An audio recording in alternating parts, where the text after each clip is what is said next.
নমস্কাৰ, মোৰ নাম চাবেৰা বেগম। মই শিৱসাগৰ ডিষ্ট্ৰিক্ট নাজিৰা নমতিৰ পৰা কৈছোঁ।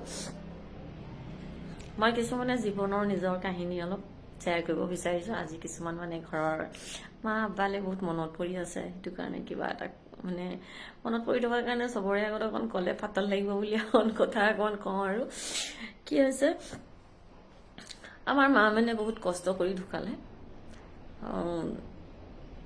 আমাৰ ল'ৰা ছোৱালী বাই ভনী বহুত বেছি আছিলে। কি ক'ম আৰু, ল'ৰা ছোৱালী চব মিলাই কেইবাখিনিও আছিলে, কেইটা আছিলে নকওঁ আৰু। আগৰ দিনততো সৰহকৈ থাকে ল'ৰা ছোৱালী চবৰে। তো থকাৰ কাৰণে কি আমাৰ খোৱা বোৱা বহুত দুখ হয়। দুখ কেনেকুৱা দুখ হয় কি আব্বাই কেনেকুৱা কামাই নাজানো আৰু আগৰ কামানিবোৰ খুব কমেই আছিলে নেকি। আৰু মোৰ ময়ো ঘৰৰ যিটো পৰিৱেশ আছিলে, পৰিৱেশটো অকণমান ক'ব বিচাৰোঁ, কওঁ নকওঁকৈ মোৰ ওলায়ো আৰু নোলায়ো মুখৰ পৰা। কি হৈছে কি মায়ে বহুত কষ্ট কৰি ঢুকালে। আৰু মায়ে কি হয়, কেঞ্চাৰ বেমাৰ হৈ ঢুকালে।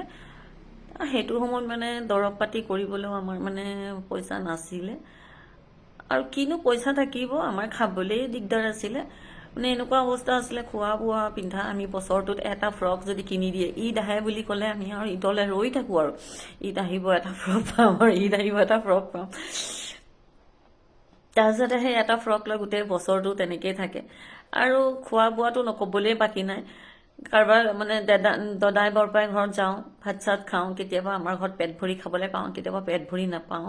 কেতিয়াবা এপোৱা চাউল, এদিন এনেকুৱা অৱস্থা মোৰ মনত আছে, তাৰ আগত কিমান খাইছোঁ মনত নাই, আৰু এদিন মনত আছে আৰু মোৰ এপোৱা চাউল বনাইছে আমাৰ 8-10টা ল'ৰা ছোৱালীৰ সৈতে আমি গোটেই ফেমিলিটো ভাত খাইছোঁ আৰু এদিন এনেকুৱা এটা দিন আহিছিলে, এডোখৰ নাৰিকল অকণি অকণি চিকুটি আমাক নাৰিকল খুৱাই, মায়ে আমাক খুৱাই দিছে। আৰু কি এইবোৰ মনত পৰে। আৰু তেতিয়া আমি উপলব্ধি কৰা নাছিলোঁ। এতিয়া মোৰ মনত পৰে আমাৰ দিনটো কেনেকুৱাকৈ গৈছিলে। এটা সময়ত ইমান দুখত ডাঙৰ হ'লোঁ। আৰু এতিয়া কি হয়, এতিয়া ভালকৈ খাইছোঁ, ভালকৈ আছোঁ, পিন্ধিছোঁ, ঠিকে আছে, চব আল্লাই দিছে, কামাইছে। মানুহজনে ল'ৰা ছোৱালী দুজনীও আছে মোৰ, ছোৱালী দুজনীও কামাইছে, কিবা এটা দিছে আৰু খাইছোঁ, আছোঁ। আমাৰ বাই ভনী গোটেইকেইজনী ভাই ককাই চবৰে আমাৰ সুখেই আছে আৰু খাই বৈ চবেই জীয়াই আছে, সেই বুলি আৰু কোৱা নাই। আৰু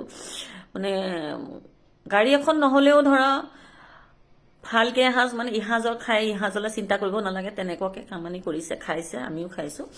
তো আমাৰ ঘৰত এনেকুৱা অৱস্থা আছিলে, আমি ৰাতি কি খাম মায়ে দিনতে চিন্তা কৰে। তো সেই তেনেকুৱা অৱস্থা নাই যেনিবা, এতিয়া ঠিকে আছে। কিন্তু কথাটো হ'ল কি, মা আমাক ইমান কষ্টত তুলিলে। মায়ে এতিয়া যদি আমাৰ দেখিলেহেঁতেন, আমাৰ এনেকুৱা পৰিৱেশ, আমাৰ এনেকুৱা সুখ হৈছে, খাইছে, ধুনীয়াকৈ আছে, সেইটো যদি দেখা হ'লে ন, মায়ে এতিয়া বহুত হেপ্পী হ'লহেঁতেন, আৰু বহুত হাঁহিলেহেঁতেন, চবকে ক'লেহেঁতেন মোৰ ছোৱালীজনী এনেকুৱা খাইছে নহয়, এনেকুৱা। আমাৰ মায়ে অলপ অলপ কথাত খুব সুখ পায়, খুব হেপ্পী হয়, চবকে কয়, বিৰাট ভাল পায়। আৰু ছোৱালী দুজনী মোৰ সৰু সৰু কি ছোৱালীকেইজনীৰ কথা যদি এতিয়া নাতিকেইজনী তেওঁ এতিয়া যদি দেখিলেহেঁতেন, ক'লেহেঁতেন যে মোৰ ছোৱালীজনী, মোৰ নাতিজনী এনেকৈ বাহিৰত পঢ়ে ন, তেনেকৈ বাহিৰত লোকক কৈ খুব হেপ্পী হ'লহেঁতেন।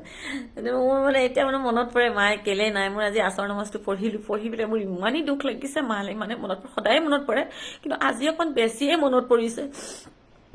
কি মানুহৰ কি হয়, কেতিয়াবা দেখোঁ যাৰ মাক বাপেক আছে, সিহঁতি কেয়াৰ নলয়, বহুত আনকেয়াৰ হয়, আনকেয়াৰ হয়, নাচায়। আৰু বহুত ওচৰতো দেখাও পাওঁ, নকওঁ এতিয়া নাম চামবোৰ।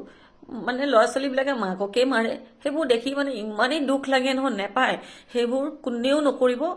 আৰু নিজৰ মা যতি আছে, তোমালোক যতি নাই, মাহ 50 টকা এটা হ'লেও দিবলৈ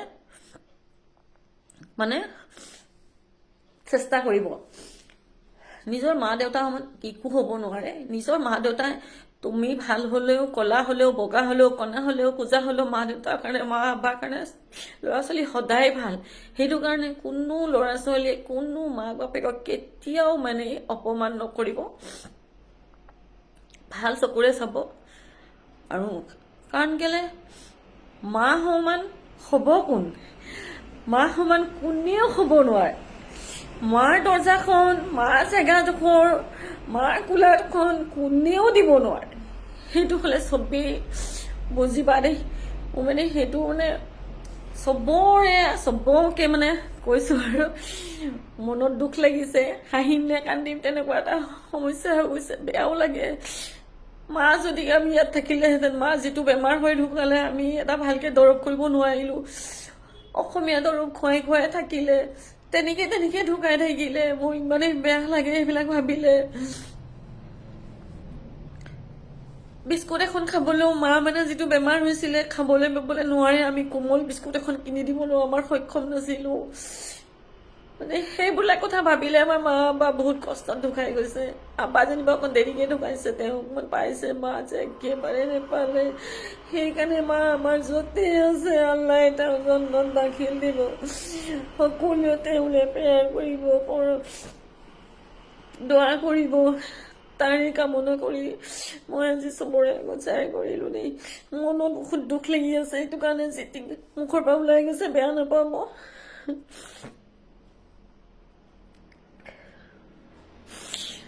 ইমানখিনিকে কৈ পেলাই মোৰ বক্তব্যখিনি সামৰণি মাৰিলোঁ।